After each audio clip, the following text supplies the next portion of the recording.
We go all.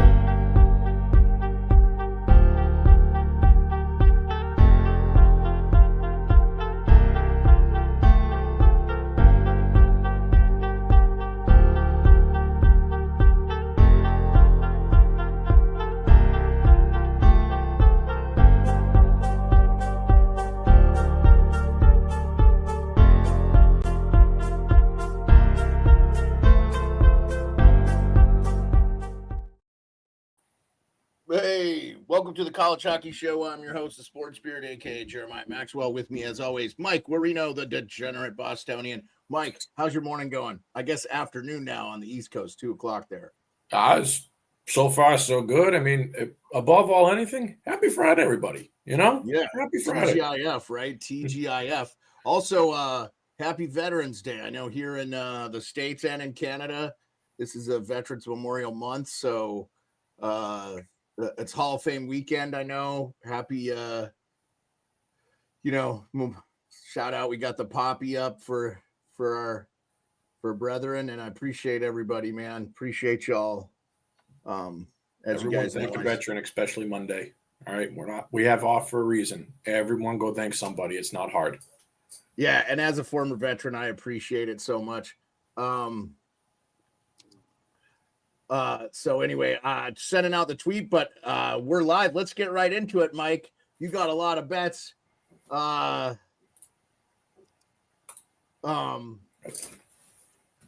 this packed college weekend, a ton of games. I will say, talk about, sir. What do you want to talk about first? I'm gonna go roll back quick sec. Stonehill with the upset at St. Lawrence last week. Is Stonehill for real? They got 3 wins this year, and they've got 2 big Hockey East transfers coming in next year. They are the coach's kids, but they're leaving Boston University and they're leaving Providence to go play at Stonehill to help out Dad. So everyone look out for Stonehill. They're still a cupcake, but not the cupcake we all thought and love. Want to highlight a few things too. BC going to St. Cloud, breaking out the broomsticks. We had Cornell sweeping North Dakota to start their Division I year. Once again, Notre Dame lost on a Saturday. And Chris, we did see each other at Michigan BU. It was nice to make amends. You also got swept by the Wolverines. Yes, that's right. In overtime, that was a banger. Yeah. Nonetheless, there's a lot of games. There's we got 6 top 20s going at it today or this weekend or all Friday, Saturdays. No more Saturday only games today. This is it. First round of our conference play. Didn't mean to cut you off there. Creme de la creme of the weekend is probably BC, number 2 BC at number 5 Maine, right? That's in Maine, correct? No, it's in Boston College. We have Johnny Gaudreau night tonight at BC, everyone. Get there early if you can. Are you going? I can't tonight. I'm heading off to a rugby tournament. That's right. But I will be there Sunday. Avi, let's link up again. Yeah. I know you're going to be there Sunday too. But if you can get there early, everyone, get there early. I've been told the ceremony is going to be big. I know a couple of the Calgary Flames are actually sticking around. They were in Boston last night. I don't know who's going to stay there. That's just what they said on Nesson. But big ceremony tonight. That makes so much sense. That makes so much sense they were there. So that's good stuff. Big ceremony tonight. Also, number 2 versus number 5. So even if you're like, I don't know, you're not into ceremonies and stuff like that, it's a top 5 matchup, guys. Get there. What was there? 17 drafted players between the 2 teams. And there's a few guys that should be drafted. So Capitals have one from each. They're going to have more. I've seen their scout 3 times so far this season. And BC was playing at 2 of them, and then one was at Boston College. Get his card and get him to come on our show. I will. Whether it's this show or it's the NHL Nightly, we'd love to have the guy, and I'll work around his schedule, whatever is good for him. So I want to do that. If I see him Sunday, I'll grab him again. Dude, I want to talk to these hockey people. These are people I want to talk to. So yeah, get his name. Let's start. If you know somebody that works for a team, that works for a university, and they would be interested in coming on and talking to us, let's do it, man. The only thing we're going to do is learn more about what's going on in the college hockey and NHL stuff. I love it. So we kind of buried the lead. The big college hockey news.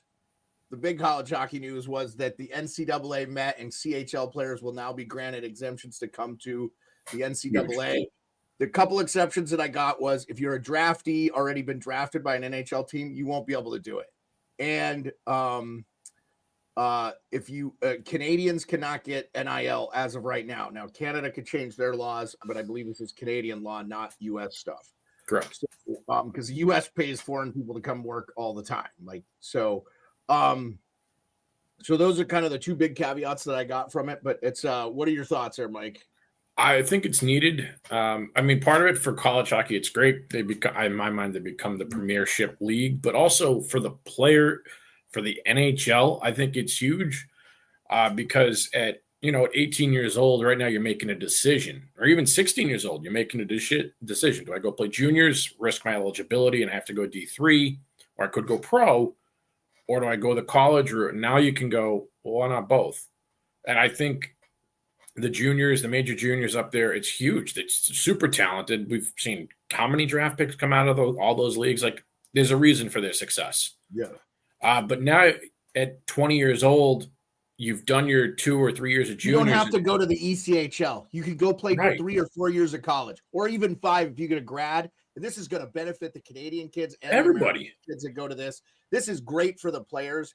I'll tell you what, too. Somebody pointed this out. Now, I think it was Frank Saravelli. I want to give him credit, and I want to get your opinion on this.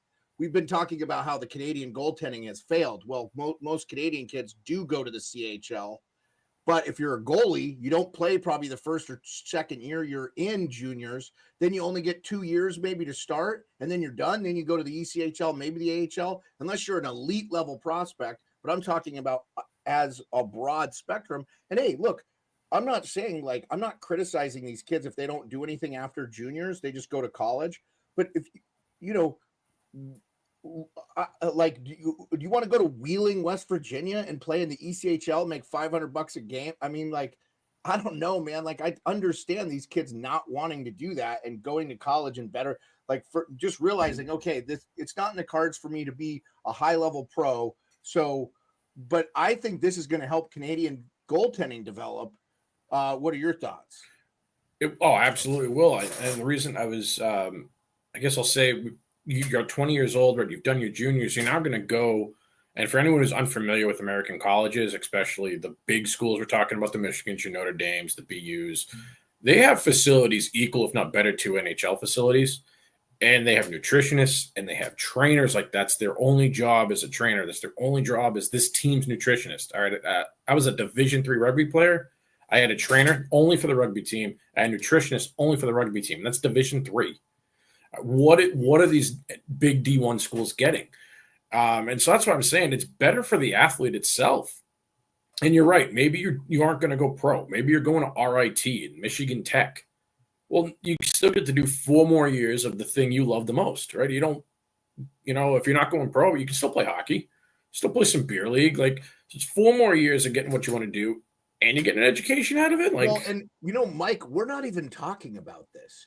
They can go play on a club team that they wouldn't have been able to play on before. So they could get an athletic or academic scholarship to an Alabama, to these teams that have club teams, so they don't even have to play for the BU. Look, most of the guys that are going to be NHL draftees are guys playing for BU, BC, stuff like that. But there's it's going to help University of Alaska Anchorage right here, because there's going to be other sub guys who aren't getting looked at, So I'm excited. I need to get my name on a scout list too and scout for Alaska. Just be like, okay, go up, watch. Do it, man. Yeah. Be watching some of these. So, I hope I didn't cut you off there. No, I hope you're good. You're good. Yeah. Really exciting news in the world. And I think that the other step here that's going to be really special is if the USHL can get into the CHL and they can all play for the Memorial Cup. That's only going to benefit. It's only going to benefit. And look, what a lot of people don't understand is there's a lot of American teams in the CHL already. the Portland Winterhawks, the Seattle Thunderbirds, the Erie Otters. Connor McDavid played for the Erie Otters. That's in Erie, Pennsylvania. That is not, it's not in Ontario, you know? So anyway, just like but that's the whole thing. Like you can come in. I mean, I guess maybe I'm not thinking the NHL. I'm thinking more of the athlete getting an education or the Like a few of my friends. Go ahead. I say a few of my friends, they went D3 and they did the major junior route. You can't go D1. You're ineligible, so you can go play Division 3 hockey. And they're like, yeah. I asked them, like, what were meals like? McDonald's, Papa Gino's Pizza. I'm like, that's your best meal. I'm like, no, that's terrible. Yeah, if you go to a real good D1 school like a Michigan, North Dakota, North Dakota has one of the best aviation schools in the world. We have a shortage of pilots. Go be a pilot. If you don't know what you want to do, you'll make six figures and you'll travel the world and you get free flying anywhere. Be a pilot. Like, easy. It's like driving a school bus in the sky. Not hard. So they'll tell you otherwise, but it ain't. So listen, I mean, it's better for, I think it's better for everybody, but also that kid that does do the 2 years of juniors and the 4 years of college. And you're right. He's now entering the NHL at 25, 26, but he's no longer a kid. Celebrini at 18 is hurt. I mean, he's back. He's playing better, but he had two goals last night. He did. Yeah. He looked good. Nearly screwed us, but we cashed that parlay. It's all good. Yes, you did. You cashed your parlay. That's outstanding. But, something like him, like I was critical of him leaving, fearing a lower back leg injury, which happened, but thankfully it wasn't as serious as I thought it would be. But now at 26 years old, I can tell you right now, Celebrini is going to be, an immovable object on that ice. And I think, or even at 21, right? He does 2 years of juniors and 1 year at BU, et cetera. He's just, you're older, you're stronger, you're smarter, your body is fully developed. Like it's better. I think it's better for the NHL. Well, Mike, I think about these guys too that don't get drafted, don't get scouted, which I think we're still like since the pandemic. I think a lot of that stuff is I think that we've lost a lot of that of what we had probably 20, 25 years ago. And then we'll move on to the games. But it's like you're just going to give these kids an additional chance for exposure to play at a higher level. Because then if they are playing D1, they're going to get an opportunity to be seen. Maybe they weren't seen in Kamloops or wherever, or Saskatchewan or Regina or whatever. Not that there aren't a shortage of Canadian hockey scouts and stuff, but like also, I mean, I was 133 pounds when I was 16. You know what I'm saying? I walk around at 225. Like I'm just saying, like it's and yeah, I need to lose some weight. But like if I'm at my fighting weight, 185, like that's premium, like zero fat, all muscle. And if I have a regimented schedule at a D1 school, a nutritionist, like you said, it's going to be insanely good for these kids long term. And your schedule is a lot less. They're actually going to go from playing more games in juniors to less games in college, which I think is going to benefit guys who need to learn the game or work on fundamentals and stuff that wouldn't get that time in the NHL, ECHL, AHL, so yeah, I agree with you. I think this is going to be great for D1 hockey. I'm like, if you can, this is buy stock in it, it's going to be a good thing. So, well, I want to get into your bets since we talked a little bit of bets, and I want to throw them up here real quick. Here's your parlays. I got them both right here. Yeah. So I've had a lot of people. Let's talk about the bottom one here, the round robin. So I've had a few people ask me what is a round robin. So we're going to go through that. Everyone knows what a parlay is. A round robin is a series of parlays. It's a bunch of smaller ones within a big one. If you're familiar with what a blockchain is, picture that. It's just one little crunch or one piece of the formula, but you only got to get a piece right. So I have a four-way round robin, and I got any two combos, any three combo, and then all four of them. It comes out to be 11. And I'm saying to put 2 units on that. I'm not saying 2 units per thing. If you got the bankroll to do that, by all means, go for it. I'm pretty confident. But you are dropping 22 units on that bet if you do so. So I'm suggesting no. But I'm throwing 2 units total on that. And again, it's just a series of smaller parlays. So let's say, North Dakota loses. I'll still win the Michigan and Colorado College parlay. I'll still win the Michigan, Minnesota. I'll win the Michigan, Colorado College, Minnesota 3-part parlay. So that's the nice thing if one of them loses. Now, going into that, what a round robin is, I love the University of Michigan. I am 100% a homer, and you want to call me a homer on the Wolverines, you go ahead and do so because you're not wrong. They just went into Boston University and swept. There was over 10,000 people at each game. There was a decent amount of Wolverine fans there. I will give them credit. I know the section I was in was about half full of Wolverines, the section next to us and to the left and to the right. So there was a lot of Wolverines there, but it's still tough to play in front of 8,000-9,000 people, chewing you out. The band's rocking. The first Friday they won 5-1, but they were down 1-0. So it takes a lot to come back. I don't think they were ever winning, if I remember correctly, Saturday until overtime was over. You scored a goal with your fourth liner on the power play because your top dog got hurt. It was on that boarding call there. I thought it was just a regular boarding call. I don't think it was a dirty play, but it was a penalty. I know a lot of people saying it was a cheap shot. I disagree. But that did lead to Michigan tying the game, that power play. And then also Notre Dame still yet to win on a Saturday. All right, Wisconsin bailed us out last week, winning us plus 180 on that bet. So look for Michigan to sweep this weekend. North Dakota and Minnesota Duluth, that is equivalent to BC versus BU. That is the same intensive rivalry. Mm-hmm. North Dakota just got swept by Cornell. And they were close games. Close games. But ultimately they did get swept. Cornell will beat the bag out of Minnesota Duluth. I promise you it'll happen if they play. North Dakota is not losing 3 in a row. I will be absolutely shocked. North Dakota 3-4 on the year. It'll turn around. Yeah, but 3-4. So you've got 2 losses to Cornell. You have a loss to BU. Yes. No. Who's their other loss? Who's their other loss? Who is? So by the way, Cornell received a first place vote. They are 6th now. They move up from 9 to 6. I'll be real interested to see what happens with this Maine BC. I think if Maine beats BC in Boston College, Maine moves up, no? Yep. Oh, yeah. So I just checked. North Dakota's other loss is to number 16 Minnesota State, number 18 Minnesota State. So they have 3 ranked opponent wins and 4 ranked opponent losses.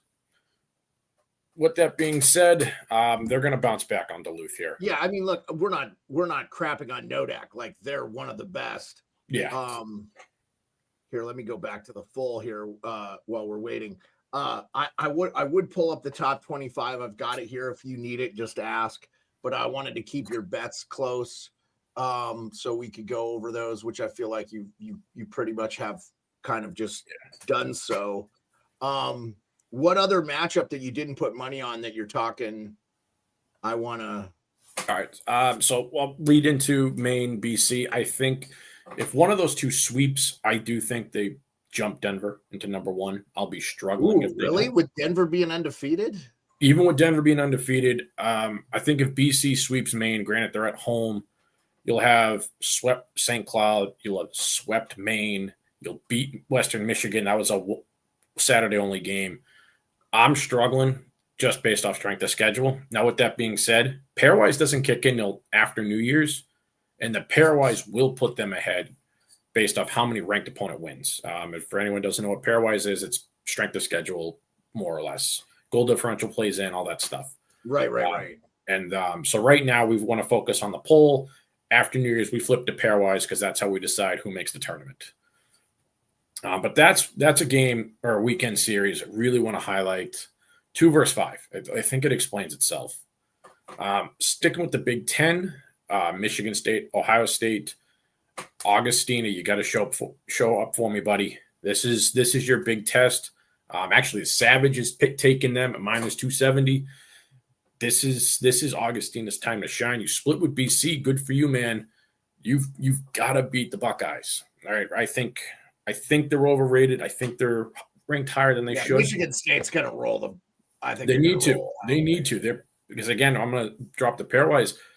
they don't roll them, they're in trouble, and maybe my future bet's in trouble. And so obviously you want to. Didn't we have them in the Frozen Four? I have them as a winner. I have them in BU squaring off in the finals. Cornell's my third team in, and then I'm playing the field. And you picked the Eagles, and that looks really good. They look really back. good. They're back. There's no way. Yeah, no, Hagen's on that team. Like they're not missing a beat with Will Smith being gone. I underestimated Hagen's, everyone. I apologize. I was wrong. That kid. Will Smith should have stayed, by the way, but yeah. Yes, he should have.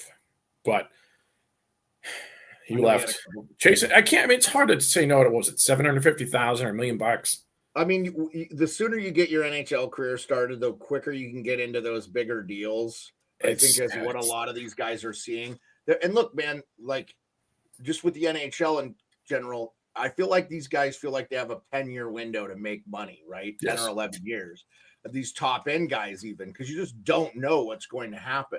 So, like, the sooner the better. It's finding already 1 year in the NHL financially pays for that kid's college.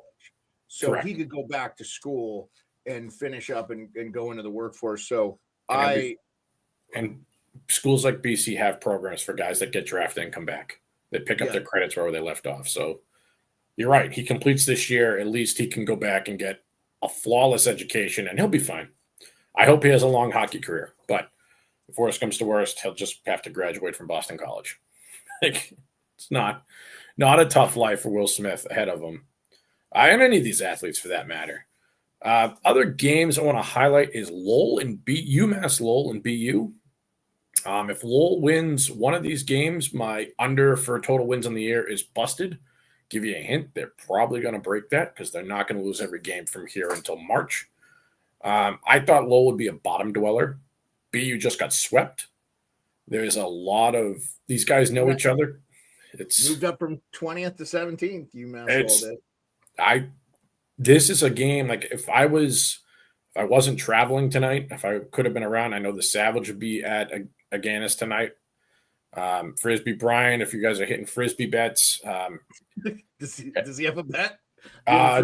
Next week, he said he'll have one for us, actually. So stay tuned. We'll have another Frisbee bet, folks. Hey, we can bring him on if you want. We can shoot him the link and he can come on. We might have to. Yeah, let's do that. If we're going to do Frisbee golf bets. Okay, but let's get back to it. You were nonetheless, that's a game I really want to look at. If I could bet it, I'd be betting BU for those outside of New England. Tell me what the lines are. I can't bet it. It's illegal. And for a lot of reasons why, if you don't know New England's corrupt, well, welcome to the guy who grew up. You can't look at a DraftKings website and see what the lines are, even if you can't bet it. I've tried. I think it's got something to do with my Wi-Fi being connected in Mass. So, I only see the Massachusetts lines. What's the game? And I'll look it up right now. BU Boston University versus UMass Lowell. I mean, DraftKings may not have a line on it, but if someone's got a line, maybe 365 has one posted. I know I checked around noon; they didn't have anything up. That's a game I'm really, really interested in. See, Maine BU. The other one is Western Michigan. I type in gambling lines or money? Could be gambling lines. I'm checking 365 now. They didn't have it up at noontime. But I know Western Michigan and Omaha, another big rivalry. I got it for you. Oh, sweet. What are the lines? Hold on. We're going to get through all the pop-up blockers. Oh, jeez.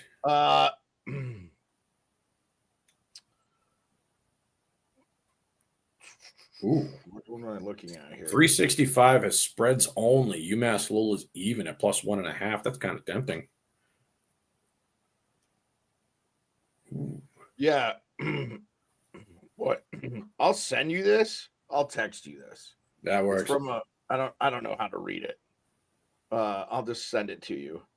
And maybe that has what you're looking for, but it looks like it's showing all the DraftKings team total.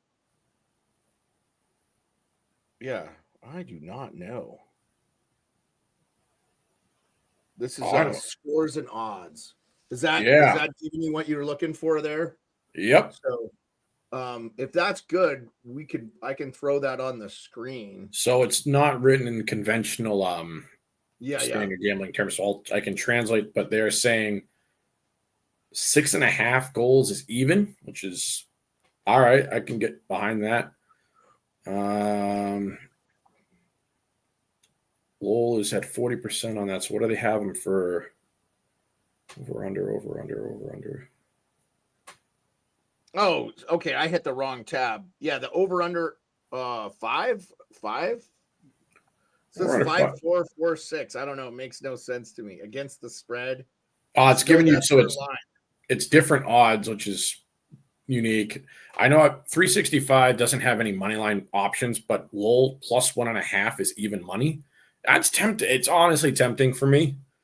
Trying to think. Again, you can't bet this in mass, but we were which again I understand when you're talking. 100%. If anyone's unfamiliar with how corrupt Massachusetts is with terms of gambling, long before sports betting was legal, there was corruption here, folks. Even highlight used to be a problem. It is one of the oldest states in America, is it not?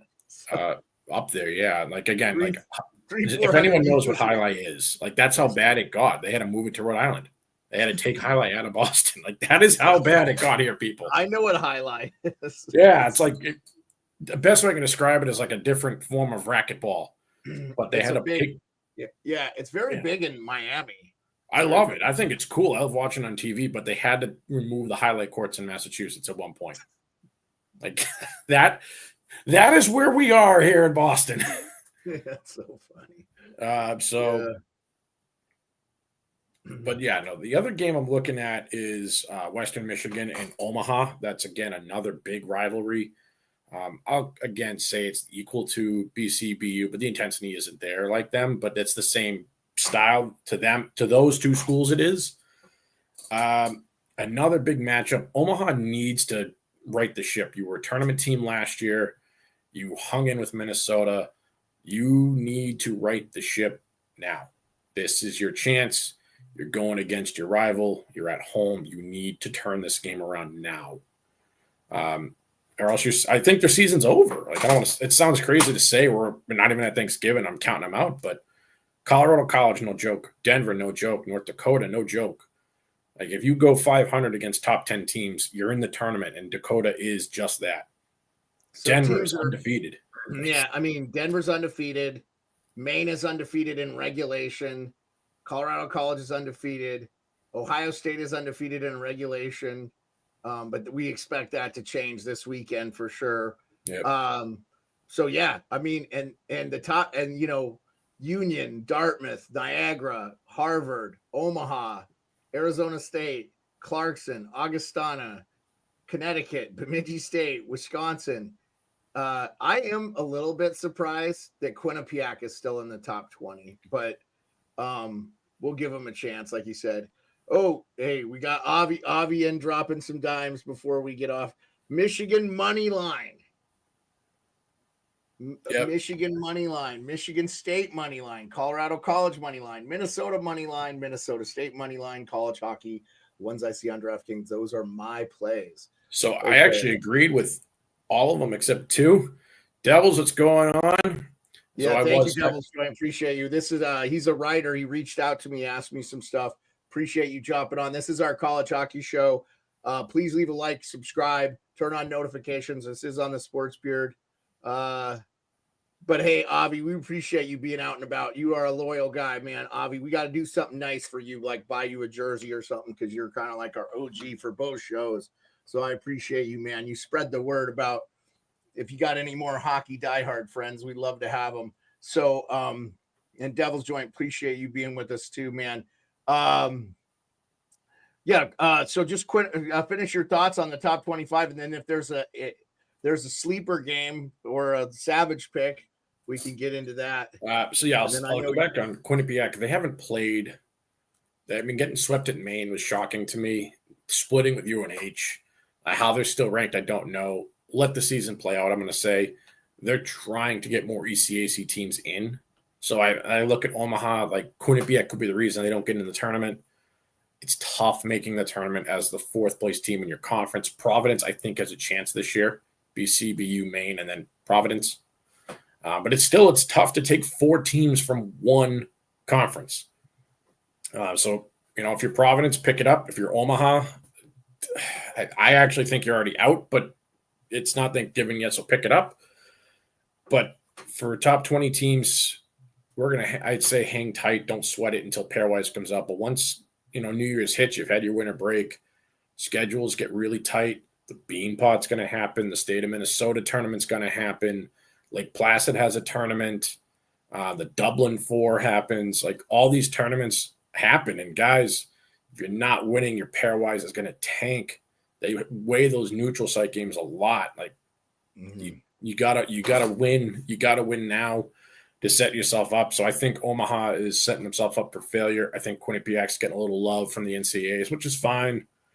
I think they got a great coach and they find ways to win. So I mean, let's give them till the end of the year, obviously, but like, they've lost, they got beat both games to Maine. They were close games. Quinnipiac's a great defensive team, but I feel like you've got to, these teams are adding grad transfers and stuff. We're talking about McCarr's brother being on Maine.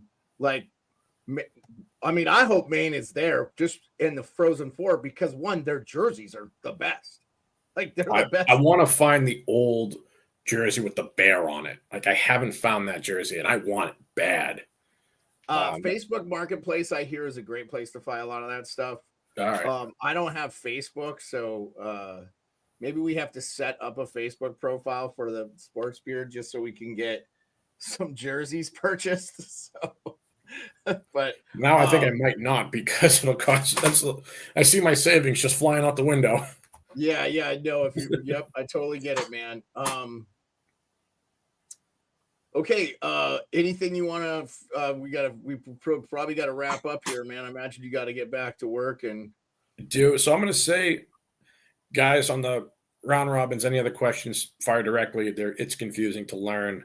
If you ever hear me talk about a Heinz, it's a 6-way. Friday is Johnny Gaudreau night at Boston College. And if you haven't already, there's 2 apps. They're free. The College Hockey Network. It is yellow CNH or CHN. I'm sorry.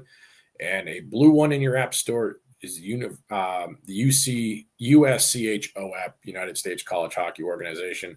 They're free apps. They're great. And they have live scoring. So when you're like me, sitting in the stands, betting on Wisconsin, watching Michigan play in Boston, you can scare the living hell out of the person in front of you when Wisconsin wins. Avi says UMass Vermont looks interesting. Vermont looks decent. Vermont's going to make our show next week when we talk about upsets. It's going to happen. All right. It's going to be on there. Also, I'll say if UMass can't sweep, needless to say, they're called the Minutemen for a reason. They had their minute last year. Okay, yeah. UMass has fallen from 17th to 18th. They're 4-3-1. Let's see what happens there. Exciting stuff.